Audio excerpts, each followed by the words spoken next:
Hi, my name is Tina Mannon. I am here today to share with you a memory that happened on August 17, 2007. That is similar to a memory of September the 11th, 2001, which most of you will never forget. I would like to pay tribute to someone whom was so dear to me and my two oldest boys, a young man who spent 18 years here on earth and left with a blink of your eye. Christopher Glenn Mitchell was born on January 13, 1989. He was my first nephew and my children's first cousin to be born. Daniel, who was 20 years old, and Michael, who was 18 years old, were very close to Chris. They grew up as children just like brothers do. Most of the time, where you saw one, the other was not far behind. They hunted, fished, and played outdoor sports together. They enjoyed just hanging out and being together. Chris was a very smart and intelligent young man and had a lot of potential. He had gone down many rocky roads as he became older. He always wanted a relationship with his father, but never got to receive it back in return from him. He loved to play sports. He was named Most Valuable Player of the Year on his recreational ball team. He was a very outstanding athlete who hated to lose. He strived to do his best no matter what he was doing. He loved to spend time hunting and fishing. Daniel and Michael always went hunting and fishing with Chris. They were like peas in a pod. Chris was 9 months older than Daniel, so they were very closer than Michael was to Chris. As babies, Chris and Daniel spent lots of time together. They went on vacation, played, and even always had their pictures taken every year together.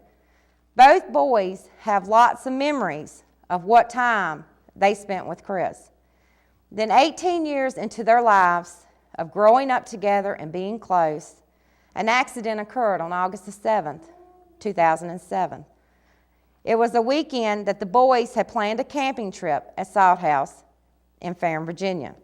On that afternoon, Chris arrived at the house early to pick them up and spent some time talking to me while waiting on the boys to return from a softball game. During our conversation, he had shared with me that on the following week, he was going back to school at Virginia Western Community College. I was very proud of him for making that decision to better his education. On that night, when they were all packed up to leave, you would have never thought that within 30 minutes that a mother would have received the phone call that I did. When I answered the phone, it was scary to hear what I heard in Daniel's voice when he told me that he had been in an accident and I needed to come now. The fear of not knowing exactly what was really going on at the scene of the accident was a feeling I can't describe.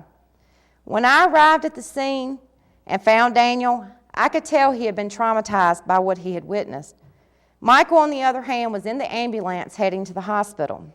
In the background of all the commotion, I could hear the cries from Chris's mother and could see that he was lying on the bank with a sheet over him.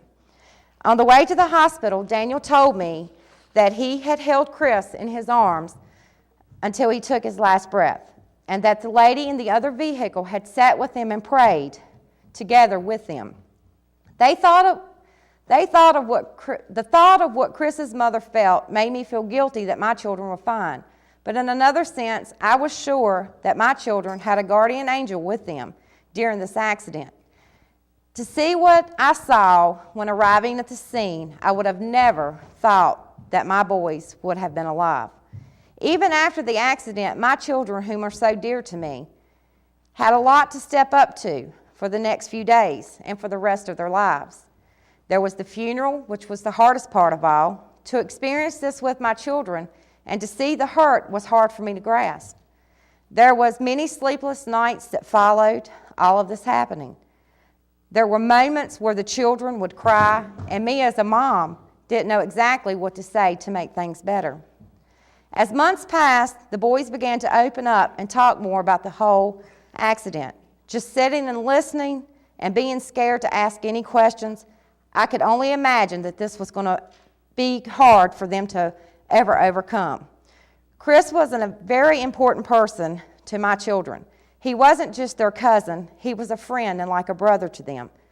He left this world with lots of memories that my children will cherish for the rest of their lives. With all that has been said, I, as a mom who has experienced this, would like to say, never take your loved ones' lives for granted, because you never know when you will walk in these same shoes one day.